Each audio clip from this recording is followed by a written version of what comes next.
the United States began Operation Iraqi Freedom.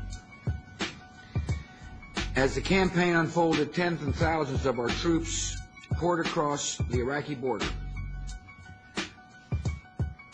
Removing Saddam Hussein from power was the right decision, and this is a fight America can and must win.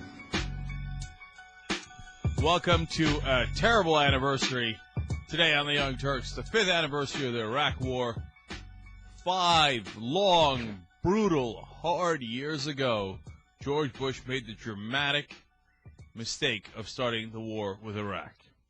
And to this day, every Republican, nearly so, and certainly their Republican candidate, John McCain, says we were absolutely right to go in. What a great thing it was that we started this Iraq war and that we should continue it indefinitely. Some devastating numbers from this Iraq war. So far, on the 5th anniversary of the Iraq war, 3,990 American troops have died in Iraq. So that's nearly 4,000.